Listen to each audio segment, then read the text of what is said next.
O Father, who art merciful, give us this day a kick-ass game.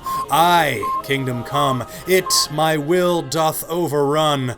Forgive me not going to work for 3 days to play it, as we forgive those who had Patriots season tickets.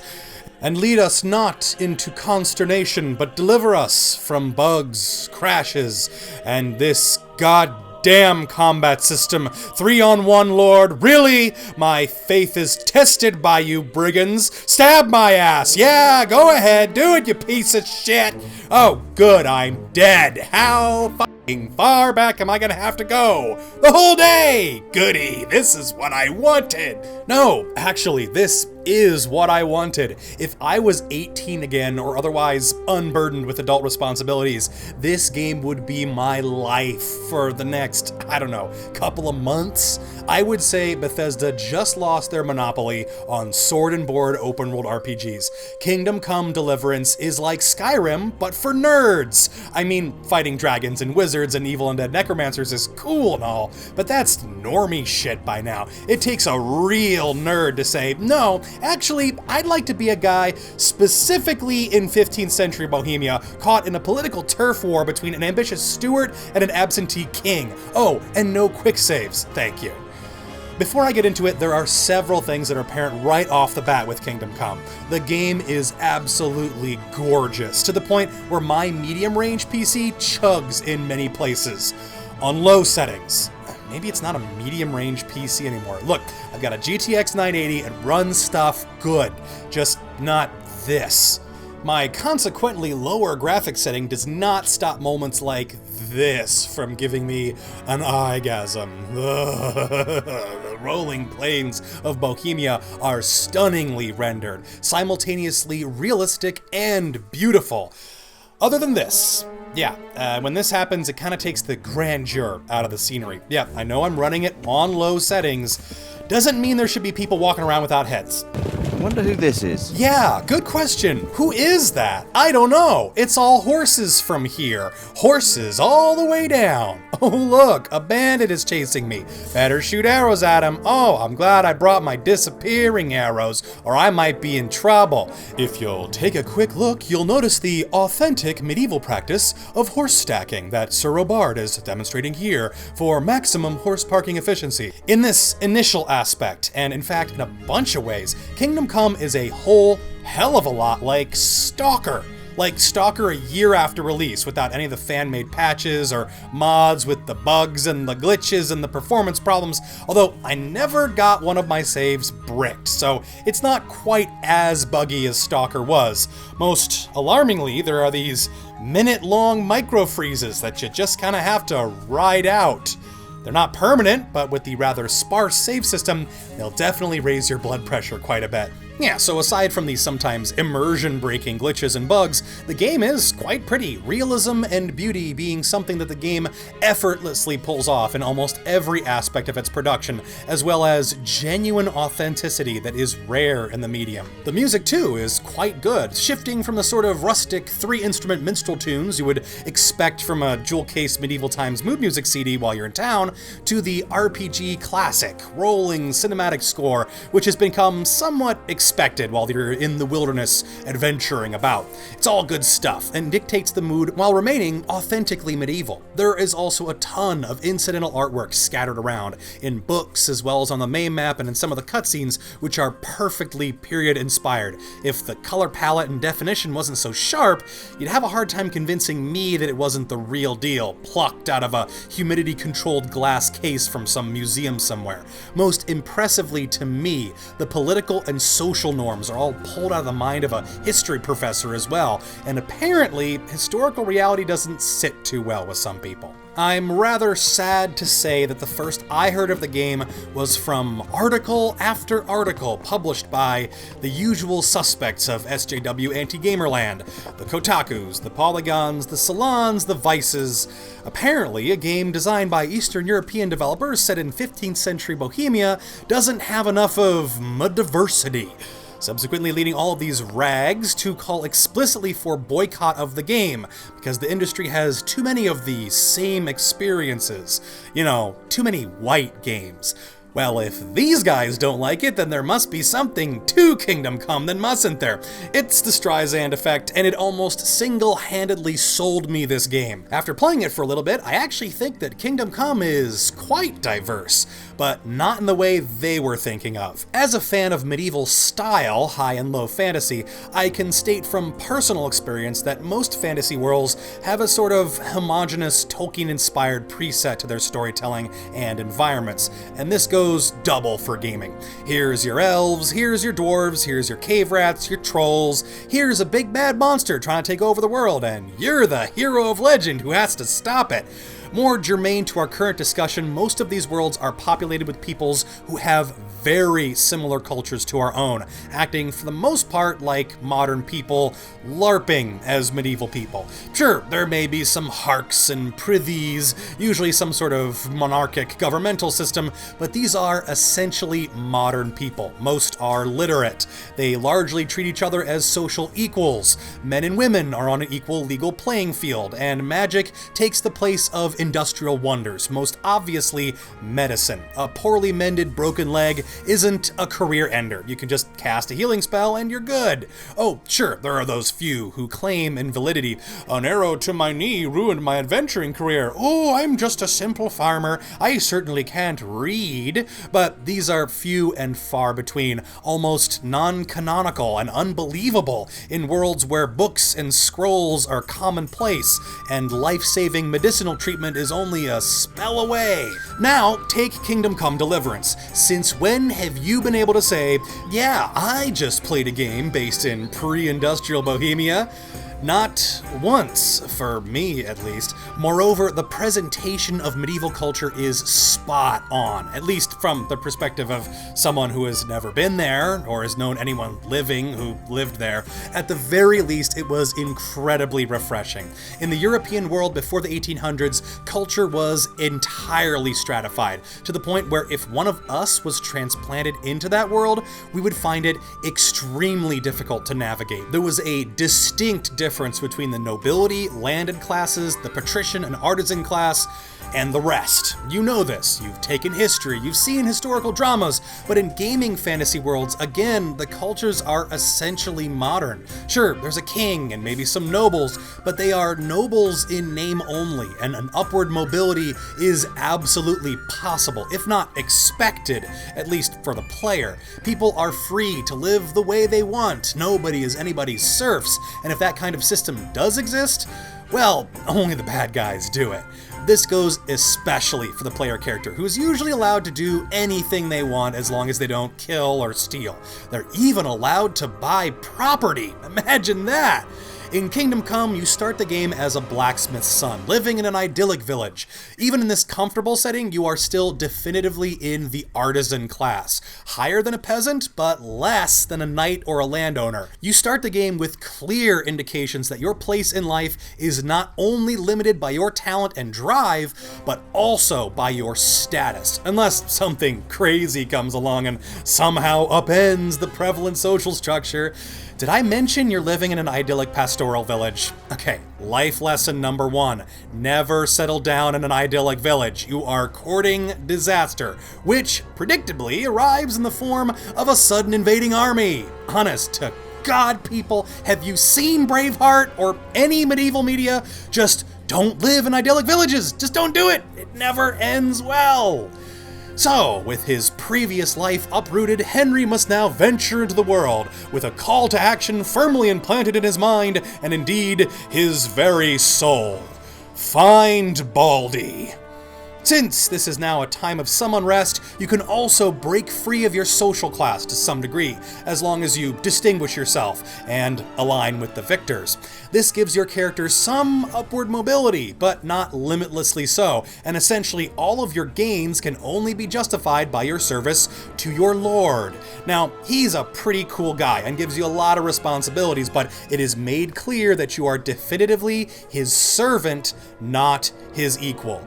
This changes over time, and I will say there is a bit of a bullshit narrative trick later on in the story that I wasn't entirely cool with, based on how you start off. I kinda wanna make a whole video on this one aspect of the plot, but suffice to say that As you want your players to be able to keep building their skill, power, and prestige steadily throughout the game and not limit them in any way that might feel constraining, there is a bit of a deus ex machina in the middle of the plot that allows you to transcend your social class. I'm not going to say what it is. It's clear they planned for this to be the case, so it doesn't break the story or anything, but it does allow you, as the special player in this medieval world, to break free of your social caste, which you would otherwise be trapped in. The veneer of this caste is still presented well, however. Case in point, Henry starts the game, like most people of the time period, as illiterate. Can you read? You have to spend time and money to even bring yourself to the basic level of education that a 5-year-old has in our society. Oh, and Henry's inability to read is translated in a really cool way in the game, where they jumble the letters around in books so that you yourself can't read until Henry can, which actually comes up in some mid-story quests, and your illiteracy can have some more serious consequences down the road. In terms of the story itself, I will admit that most, if not all, the story cues within the main plot are fairly rote, including that little deus ex machina I mentioned earlier, and this is the main takeaway for developers from Kingdom Come, if any. It is not necessarily what you do, but how you do it that's going to make your game great. This applies to every aspect of the design, including the story. The 2 hours before and around an hour and a half after the inciting incident of the game are essentially tutorial. But I was enjoying every moment of it. I don't know exactly what it was that pulled me in so deeply so quickly, but there was a clear dedication from the first moments of the game to telling a really well-paced, in-depth story. Even in the moments where I said, oh, okay, I've seen this before, the village lad who has to seek revenge against the warlord to regain his father's sword, yeah, okay. Well, part of the story being somewhat rote is bolstered by the fact that the main beats of the plot actually happened in history, even down to the sacking of Skalitz. The events and people of the game are all based on real ones, even down to minor characters. The script itself, in the main, is very competent and in several places raises the bar to outstanding. The voiceovers, too, on the whole, are very good. The performances of the main cast are excellent, but there are some roles where you gotta ask, where did they find this guy? I mean, here we are in medieval Bohemia, and sure, I know everyone is talking in English with an English accent and not in Czech with a Czech accent, and that I can forgive. But when you get a priest who sounds like he just stepped off the boat from New Jersey, I'm gonna have to call you on it. The Lord moves in mysterious ways. But this is a bit more mysterious than others. Let's just say I haven't always been a priest. Fate led me to places where affairs were settled by force. It's not enough to instruct people. They have to be entertained, too. Hey, I got some salvation over here. You want it, you got it. What do you think, I'm lying? What, everybody has a drink or two. You think I'm the only one? I'll pop you in your motherfucking mouth if you take the Lord's name in vain again, you jamoke. You're also going to see a lot of the same faces and conversational animations over and over. It's one of the places the game has obviously cut corners, and it's not that big of a deal to me, just an indication that this was a smaller team with a smaller budget making this. For the main story cutscenes, everything has obviously been hand animated, or at the very least motion captured. The analogy I kept thinking of was, again, Stalker, around a year after release. There are a bunch of places where Kingdom Come is really rough around the edges, but it's better than the sum of its parts. Even at its most janky, it's endearing and engaging. Where the plot of the game impressed me the most was in the pacing. There are too many games where the action and adventure becomes too repetitive. You're the hero of legend, and you know it. Beating bandits, rescuing maidens, storming castles, and getting insanely wealthy is just par for the course. Even in games that have a fantastically rendered fantasy world like The Witcher, you're still Geralt of Rivia, platinum blonde romance novel model, capable of cartwheeling around horrifying beasts of myth and stabbing them to death with a sword, and then stabbing every tavern wench and adventuress with your other sword. The problem is that these adventurous activities, to me, become rather mundane very quickly, to the point where you have to up the ante constantly, like a heroin addict, only to eventually reach the point that Skyrim reached, where you're given sword jobs to giants and literally slaying the dragon apocalypse god to get any kind of kick anymore. But not here. Here, you're just Henry, penniless, weak, and very mortal. Kingdom Come slows down your progress towards herodom and makes those roadside bandit holdups and quick storeroom robberies significant and interesting again. This comes down to several factors. The first being that you have physical needs, hunger, tiredness, wounds that persist and make you deal with your mortal form. Your equipment breaks down, your clothes get dirty, and people judge you based on your appearance. Even the most slovenly tavern drunkard gains a bit of class in a suit of shining armor, but if your clothes are raggedy and mussed up by days of adventuring, the local shop owners are going to take a second glance at your bedraggled form, maybe not let you get away with as much of a discount this time. This is insanely cool. Most open-world RPGs only have survival mechanics modded into them by third parties. It's really engaging to have a game that is designed from the ground up with them in mind. In the early game, even feeding and clothing yourself is a challenge, much less fighting highway brigands. When you do make any progress, regardless of how minute, it is just that much more rewarding. You might even want to avoid those bandit fights altogether, like a sane person without armor or a good sword would, because the second and primary factor that slows player progress down is the lack of a consistent save feature. You can only save when you sleep in a bed, or by using an item called Save Your Schnapps. Very clever. The schnapps is not cheap, especially in the early game, when every Droshin you have is going towards your continued survival. A lot is riding on every one of your saves, and if you do go down to an arrow in the knee, you'll be damned sure to let your entire apartment complex know about it. More frustratingly, there were the crashes that my PC undergoes. I know for a fact this is a problem on my end, and that not everybody is going to have it. However, if you do end up crashing or having a power outage, or you have to go somewhere and quickly find a stopping point, this loss of progress is going to be very frustrating. A lot of people hate the system to the point where there's already a mod to circumvent it. It's the most popular mod on Mod Nexus, actually. Yes, the saving system is unconventional, and I have 3 minds about it, 1 logical and 2 emotional.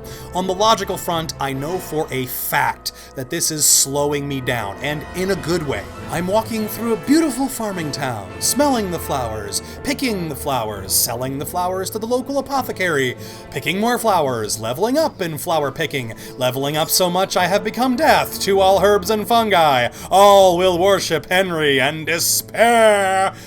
And that's because I can't just grab the nearest hard piece of metal and storm into the woods, quick save just before I see a group of bandits, and then fight them. Damn how difficult or complex the combat system. I'll just scum this one encounter over and over until I get it right, and then sell the loot and be on my way.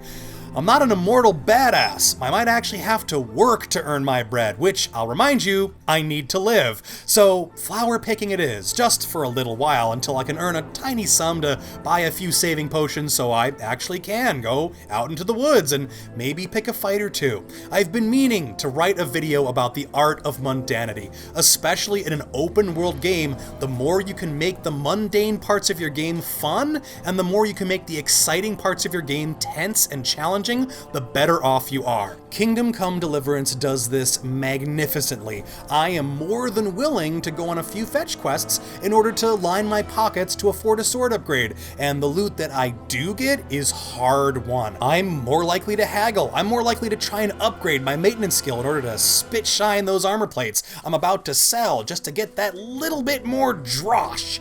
The mini-games that are involved here are great. Sharpening a sword on a grindstone, lockpicking, haggling, alchemy with a full workbench and multi-step recipes. All of these mini-games make the world richer and lets you maximize the products of risky actions with a little bit of grinding. You feel more connected and immersed in the world when every item in it is useful, valuable, or interesting. My biggest peeve with the minigames is that there aren't any for repairing clothes, shoes, or armor. I spent my teenage years making armor, and I would have loved for there to be a mini game where you link chainmail back together, bang out dents in plate armor, and patch up ripped clothing and shoes.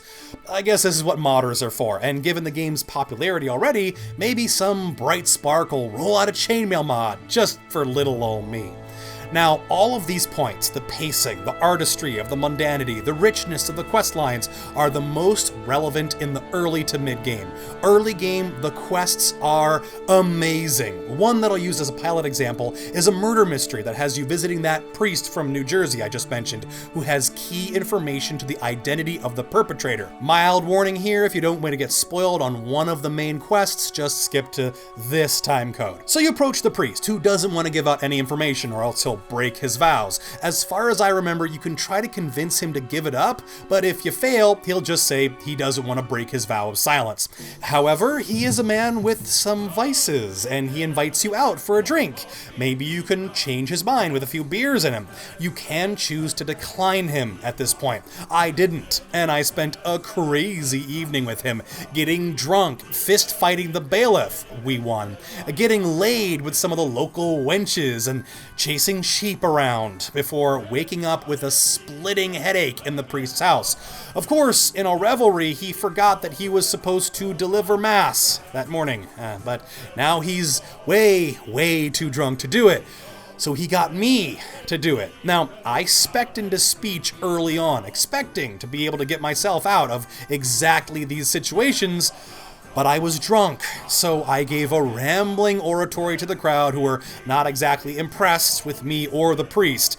The bailiff, who we had just trounced last night, swore that he would have the bishop hear of this, and the priest, now with his livelihood and possibly his life on the line, doubled down on his earlier refusal to allow the name to pass his lips. The impressive part here is that I could identify multiple points in the single wing of the quest where I could have passed it or preemptively failed it. I could have refused the priest his drunken night out, leaving me more prepared for the likely event that he would have tried to get me to deliver the sermon anyways, only this time sober. I could have lost the fight with the bailiff. I could have aced the sermon, liquor be damned. In the end, I failed. I still didn't get the name, and I had to beat the streets to try and find somebody else to get the information out of. This was a common feature of quests in this game. Kingdom Come allows you to fail and allows the game to continue going with that failure on your record. The vast majority of games, even open world RPGs, have quests where failure is not an option, even for stupid crap like escort the maiden from her house to the castle. Oops, you didn't walk fast enough. You got too far away. Quest failed. Try again. Load, jackass. Kingdom Come says, okay, escort the maiden. Oh, you didn't arrive in time, but that's okay. She forgives you. Oh, geez, you didn't actually walk off with her, but that's okay. She just kind of walked to the castle herself and got a little pissed off. Oh, you weren't there to defend her honor. Well, now she's injured, and the lord of the castle wants you to fight a duel with this guy, and so on and so on. Your punishment for failure is usually not a reload, a repetition. Life doesn't usually give you that kind of Groundhog Day scenario. Instead, failure is punished with a more circuitous route to your objective. You usually just have to do more legwork. This is, again, awesome. It makes you feel like the quests are ever-evolving things, not just a set of check marks to complete, and even that if you fail, you might be able to get around it somehow.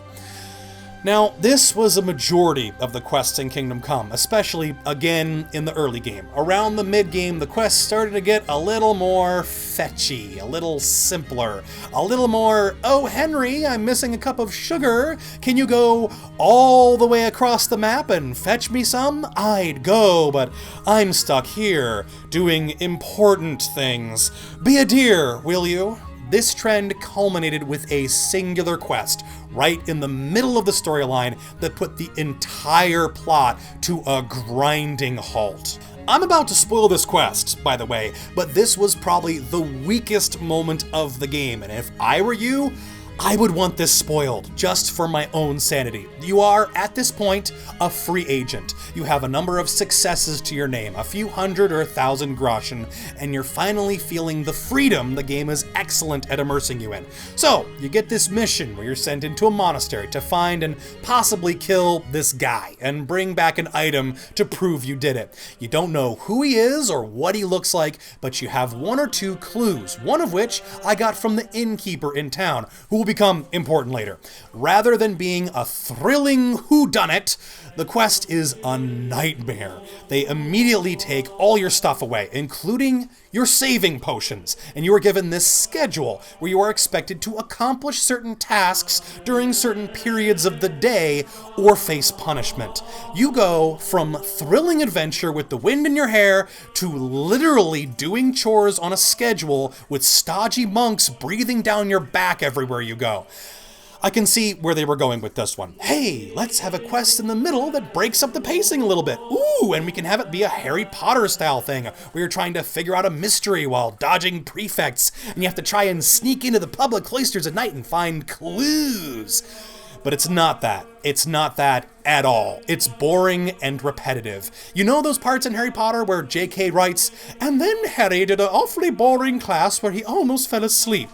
That's why Harry Potter is interesting, because she skips those parts. In this quest, you have to do all of those boring things personally.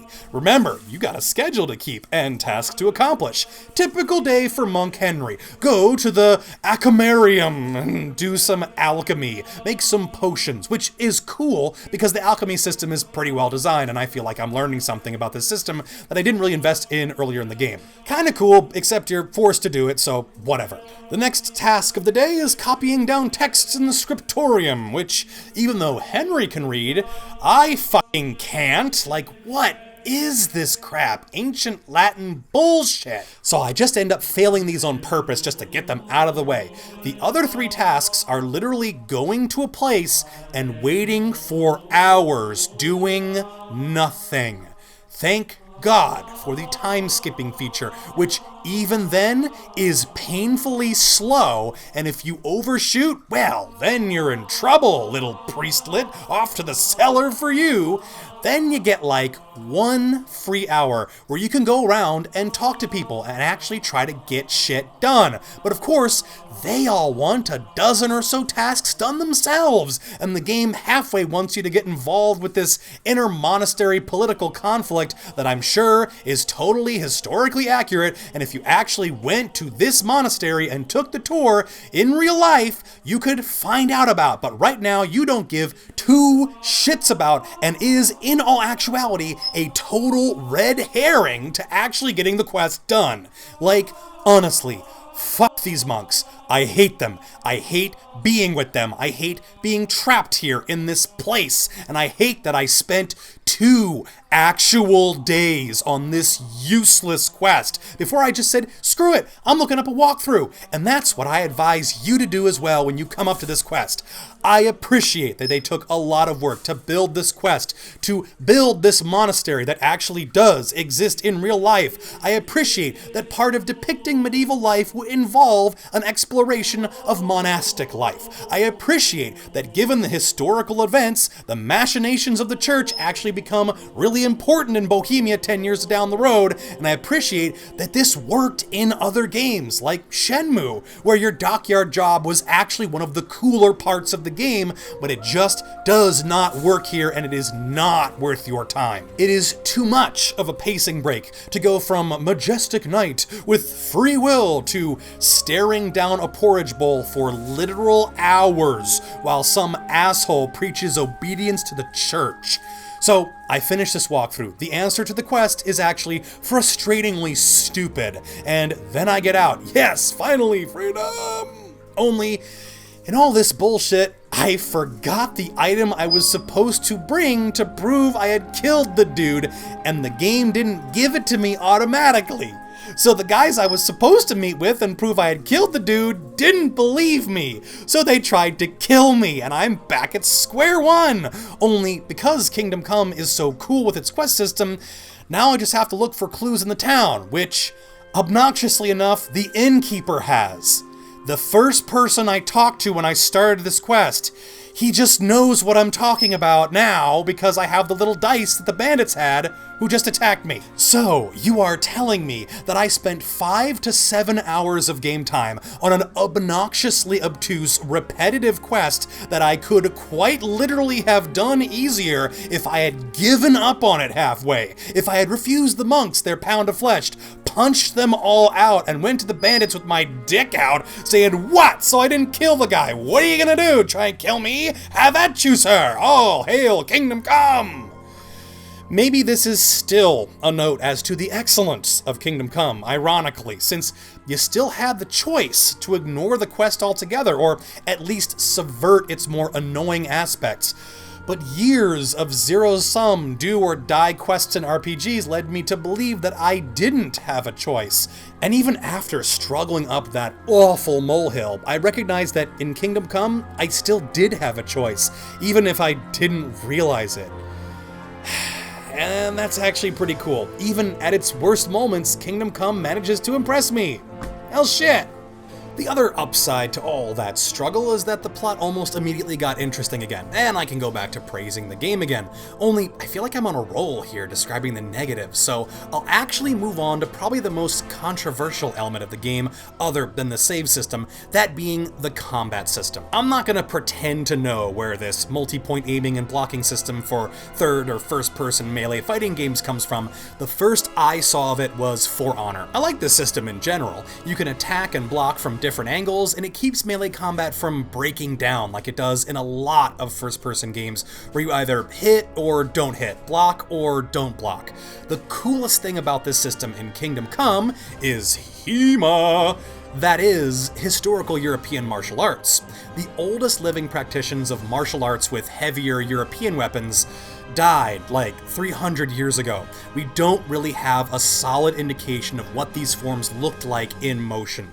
As a result, medieval style swordplay in films and video games at their best resemble fencing, and at their worst is just dudes swinging swords at each other, each one just trying to knock off vital bits faster. This perception has persisted despite attempts being made as early as the 1800s in relearning the art. There was a renaissance of this in the 1990s, and through good guesswork based on surviving historical documents and a lot of practice, there have risen a moderate number of sword fighting enthusiast communities dedicated to relearning this lost art. The way these guys fight with ancient medieval weapons is light years ahead of the typical depiction of medieval sword fights, and you can tell when their work is referenced. Kingdom Come clearly had some HEMA people working on the fighting system, and it shows. The animations are spot on and totally awesome. The system itself is a little bit tricky, to the point where I'm not even sure if I understand it fully, but I'll try to sum it up. On its face, the combat system seems like something that requires 100% player skill, but when you start playing it and failing in places you think you shouldn't, you start to realize that it's a hybrid between your skill and Henry's skill. You can attack from each of these angles, and while you're attacking, you're trying to either wear down your opponent's defenses or get in where he's not blocking. Now, when he attacks you, you can just hit the block button, and you should block all incoming attacks with your weapon. Except that doesn't always happen, because your ability to do this hinges on Henry's skill at doing this. So the higher your defense skill, the more combo attacks he can fend off with whatever he has on hand. The game doesn't explicitly explain some of this, and I was stuck in a little bit of a limbo period, thinking I had to match the enemy's stance in order to block him at all. That's not the case. I think that the higher Henry's defense skill, the faster he is at automatically blocking attacks coming from different angles. But if you are set up in the same spot the AI is, you're closer to where Henry needs to go. The game is trying to pressure you here, away from a defensive playstyle. They want you to attack, not just to turtle, but when you do attack, the AI is really good at blocking and at countering your attacks, something that you can't yourself do until you've learned how to do it and leveled up a little bit. This forces you to fight opponents on the same skill level or below as Henry is, until you can get the skill and equipment to defeat harder opponents. There are also combos that you can unlock that make combat a whole heck of a lot easier. Most of them involve pulling off a 3 to 5 part attack series, which guarantees you a free hit past their defenses, some of them just straight up killing the guy. Without combos, you can still try to mix up your attacks and get your opponent off guard. Feints, power attacks, stuff like that. Overall, the combat system, I would say, is fair, at the very least for 1v1 battles. When the game starts throwing 2v1s or 3v1s at you, then you might start feel frustrated, especially in the early game. Since you can only block effectively while you have stamina, when 3 guys each with their own stamina pools come after you, they can drain yours pretty quick, or get behind you where you can't block. Mid-game is where the combat is the most fun. That 3v1 the game threw at you, you can even out by pegging the first dude with an arrow, finish him off with a combo, focus down on the weaker of the 2 remaining dudes, and end up with minor injuries for the final duel. Late game, with good equipment and better skills, you can pound through larger groups without much effort. With my Herod sword at level 15 or so, I'm killing guys who are blocking with 1 hit, which feels a little overpowered even for my tastes.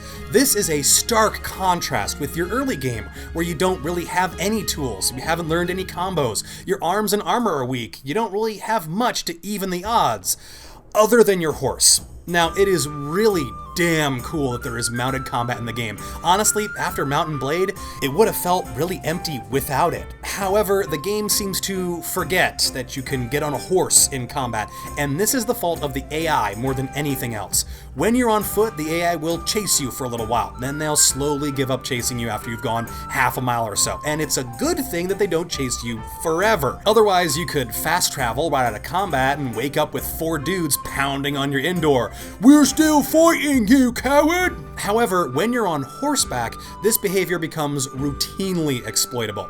You can carry a few hundred arrows on your back, and you can always keep 1 step ahead of the pikeman with your horse, and he has no way of blocking your arrows. You can essentially drag out any combat, no matter the size, into a long, fairly risk-free engagement. If the AI were to group up, throw the dudes with shields in the front, and harass back with arrows, then this particular mounted approach wouldn't be as attractive or as exploitable. They don't do this though. They break up, they chase you, they get separated, they stop chasing you as if you were on foot, and they forget you were there, turn around, and head back to camp, whereupon you can ride up on them and pepper them with arrows before they realize that they're still fighting you, dumbass. Who's that? There was a mission, early game, where you were supposed to scout this bandit base. That's all. Just scout it and report back. Maybe sabotage their equipment if you could. Well, I couldn't just let an entire camp of bandits go, so I would sneak in, knock out some of them in their sleep, steal all their stuff, and when I was discovered, I would hightail it out of the encampment. 6 or so dudes chasing me, some of them now in their underwear. I would run to my horse and lure them into the woods, where I would slowly pick off 5 or so guys at a time, with a combination of repetitive horse archery and then ground combat when I got the group down to 2 or so guys.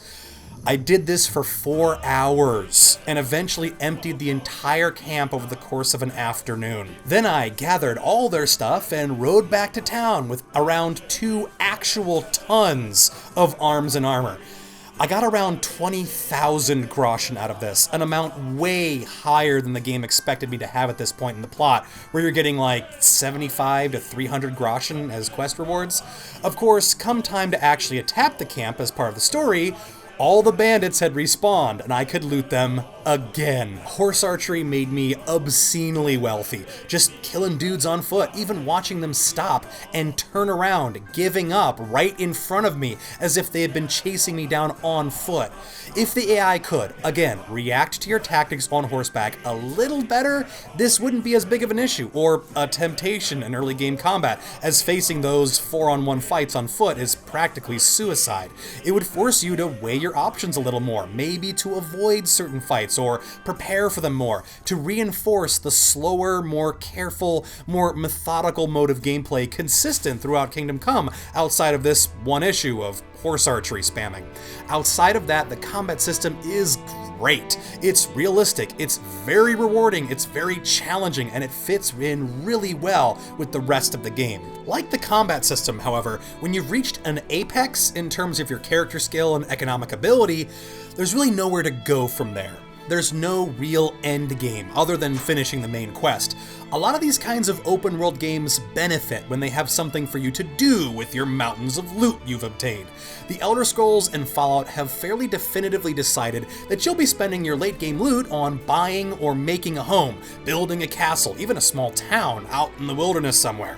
This is a really good solution. It makes you feel like you're building something that's more permanent than just a stats upgrade or an extra piece of armor. But this is a historical adventure, remember? You can't do anything you want at any time. You're not living another life in another world.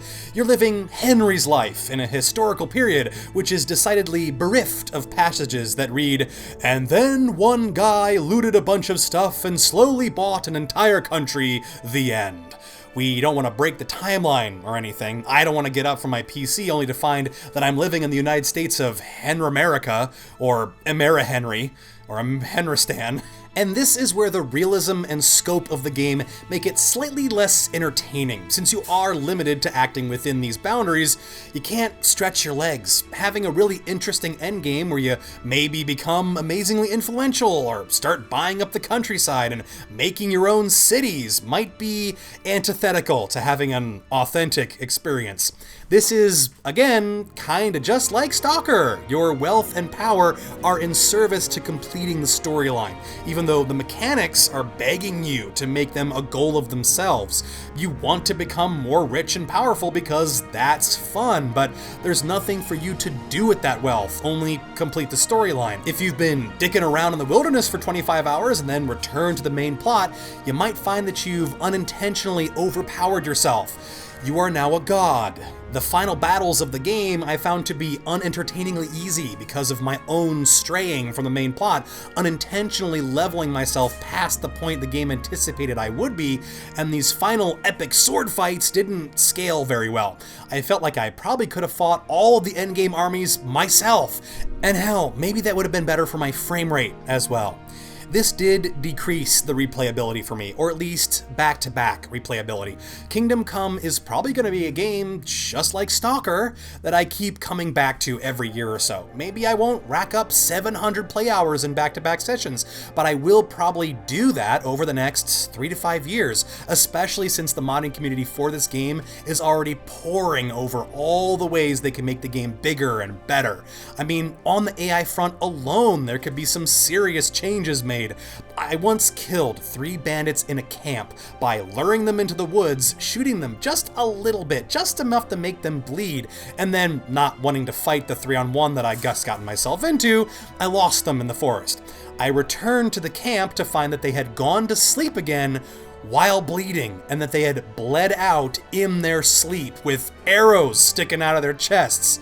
It's just small stuff like that. If it were fixed, the game would be even more amazing, and even without fixing those things, I'd probably come back to play it again anyways. That is the level I hold Kingdom Come to. I fully expect I will come back time and time again to this amazingly detailed open world adventure, better or worse than I left it last time, and charming even within its obvious limitations. The exploits, the bugs, the poorly implemented mission or two, the lack of an endgame, none of these things tarnish Kingdom Come in my eyes, and if you haven't played it yet, if you're waiting for an excuse to pick it up, consider this it. This is what the games industry can accomplish when they're not being held down by money-grubbing gambling, DLC expansion packs, political correctness. It is a true indie experience that was genuine, boldly conceived, and brilliantly executed, and I cannot recommend it enough. The game's plot does end on a bit of a cliffhanger, and if you looked up the historical period like I did, Henry's Road in Bohemia is probably about to get a whole lot bumpier. I, for one, am incredibly excited to see a sequel, or really any expansion to this amazing game. So until then, I'll just be sitting here, counting my groschen, waiting for the next grand adventure.